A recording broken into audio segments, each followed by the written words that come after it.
Hey everyone, Gerard here, back to you with another video on taxation. In this video, I'm going to talk about 5 basic things you need to know about letter of authority.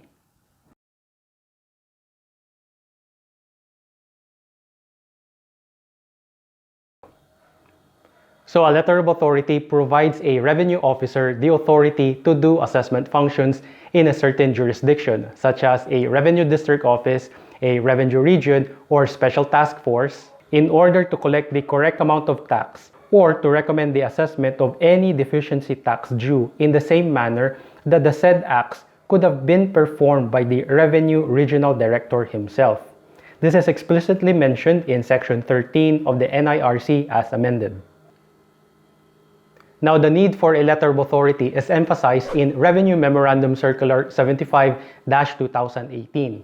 Now, in this particular RMC, it talks about the Supreme Court ruling on the landmark case between Medicard Philippines and the Commissioner of Internal Revenue.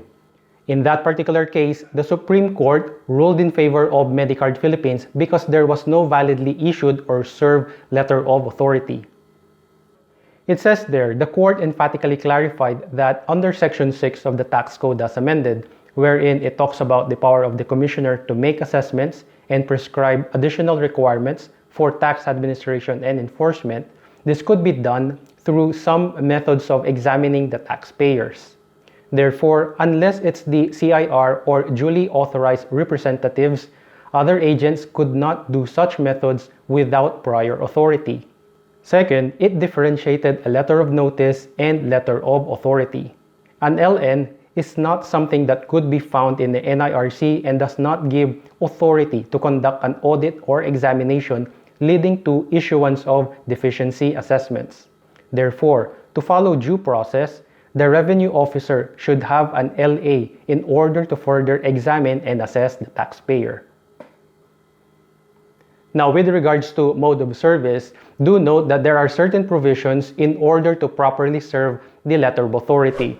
Now, this is clarified in Revenue Memorandum Circular 110-2020, wherein the first one is that the ELA shall be served to the taxpayer through personal service by delivering personally a copy of the ELA to the taxpayer's registered or known address or wherever the taxpayer may be found. Second, in case personal service is not possible, the ELA shall be served either by substituted service or by registered mail. However, substituted service can only be resorted to when the taxpayer is not present at the registered or known address. Now, I strongly urge you to read the requirements if the letter of authority is served either through substituted service or registered mail in RMC 1110-2020. Now, the service of ELA is the same with the service of assessment notices as mentioned in BIR Audit Program per RMO 19-2015. Now, if you want me to discuss more about assessment notices, comment down below. So, with regards to the validity of the letter of authority, it should be duly served to the taxpayer within 30 days from the date of issuance. Otherwise, the ELA shall be without force and effect. Currently, the BIR only issues electronic letter of authority or ELA using BIR Form 1966 and is duly issued using the Enhanced Electronic Letter of Authority Monitoring System or EELAMS. So let's say, for example, the VATAS has issued a letter of authority to a taxpayer to a certain taxable year in connection to VAT. Now, the revenue region having jurisdiction thereof shall no longer be able to issue a letter of authority with regards to VAT in that same taxable year, but could still be able to issue a letter of authority in connection to income taxes.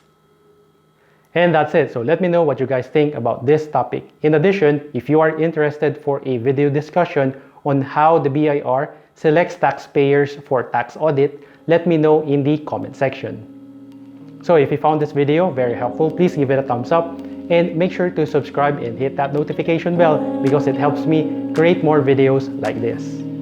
So this is Gerard. I'll talk to you in the next one.